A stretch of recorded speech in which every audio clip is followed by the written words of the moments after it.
ਜਨਾਬ ਅੱਜ ਗੋਰਿਆਂ ਦਾ ਨਾ ਫੇਸਟ ਹੈ ਇਟਲੀ ਦੇ ਵਿੱਚ। ਵੇਖੋ ਗੱਡੀਆਂ ਹੈ, ਐਡੀ ਗੱਡੀ, ਟਰੈਕਟਰ ਜਿਹੜੀ ਗੱਡੀ ਹੈ ਉਹ ਇਹ ਇਹਨਾਂ ਨੇ ਨਾ ਅੱਗ ਲਾਈ ਹੁੰਦੀ ਹੈ ਵਿੱਚ ਨਾ, ਛੁਰਲੀਆਂ ਪਟਾਕੇ ਸੁੱਟਦੇ ਨੇ।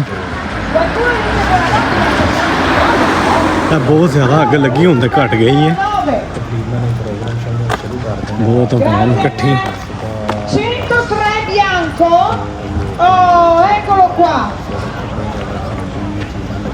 ਵੇਖੋ ਇੰਨੀਆਂ ਗੱਡੀਆਂ ਹੀ ਗੱਡੀਆਂ, ਹਰ ਪਾਸੇ ਜਿੱਧਰ ਵੇਖੋਗੇ ਤੁਸੀਂ ਗੱਡੀਆਂ ਹੀ ਗੱਡੀਆਂ ਨਜ਼ਰ ਆਉਣਗੀਆਂ। ਇਸ ਤਰ੍ਹਾਂ ਉਹ ਆਪਣਾ ਪ੍ਰੋਗਰਾਮ ਕਰਦੇ ਨੇ ਯਾਰ। ਗੋਰੇ ਬਹੁਤ ਇੰਜੋਏ ਕਰਦੇ ਨੇ, ਯਕੀਨ ਕਰੋ, ਸਹੀ ਲਾਈਫ ਨੂੰ ਇੰਜੋਏ ਗੋਰੇ ਕਰਦੇ ਨੇ। ਵੇਖੋ ਬॉयफ्रेंड ਸਾਰੇ ਉਹ ਆਏ ਨੇ ਆਪਣੀ ਫੈਮਿਲੀ ਵੇਖਣ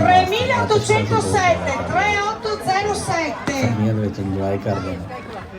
387 signora, ma che ਲੜਦੇ ਨਹੀਂ ਰਹਿੰਦੇ ਇੱਕ ਦੂਸਰੇ ਦੇ ਮਗਰ, ਸੋਚਦੇ ਨਹੀਂ ਰਹਿੰਦੇ, ਆਪਣੀ ਜ਼ਿੰਦਗੀ ਨੂੰ ਖੁੱਲ੍ਹ ਕੇ ਇੰਜੋਏ ਕਰਦੇ ਨੇ। ਅਗਰ ਤੁਸੀਂ ਦੇਖੋ ਨਾ ਤੇ ਸਹੀ ਜ਼ਿੰਦਗੀ ਜੇ ਅਗਰ ਇੰਜੋਏ ਕਰਦੇ ਨੇ ਤੇ ਗੋਰੇ ਕਰਦੇ ਨੇ। ਸਾਡੀ ਜ਼ਿੰਦਗੀ ਦਾ ਬਕਵਾਸ ਹੈ, ਸਾਡੀ ਤਾਂ ਨਵੀਂ ਤੋਂ ਬਸ ਚਾਚੇ ਤਾਏ ਦੇ, ਖਾਲਾਂ ਦੇ, ਫੁੱਫੀ ਦੇ, ਸਾਰਿਆਂ ਦੇ ਮੁੰਡਿਆਂ ਦੇ ਪਿੱਛੇ ਉਹਨਾਂ ਦੇ ਹਸਦ ਕਰਕੇ ਇਹ ਲੋਕ ਇੰਜੋਏ ਕਰਦੇ ਨੇ ਰੱਜ ਕੇ ਆਪਣੀ। ਇਹਨਾਂ ਦੇ ਕੋਲ ਹੈ ਵੇਖੋ ਜਿਹੜੇ ਕੈਮਰੇ ਨਾ, ਐਡੇ ਹੈਵੀ ਕੈਮਰੇ ਨੇ ਨਾ, ਯਾਰ ਤੁਸੀਂ ਫਿਲਮਾਂ 'ਚ ਵੀ ਨਹੀਂ ਵੇਖੇ ਹੋਣ।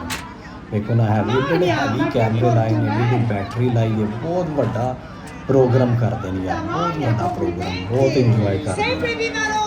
ਸਾਰੀ ਰਾਤ ਨਾ ਖਾਣਾ ਪੀਣਾ ਇੰਜੋਏ ਕਰਨਾ, ਸੁਬਾਹ ਛੁੱਟੀ ਨਾਲ ਅੱਜ ਸੌਣਾ ਹੈ।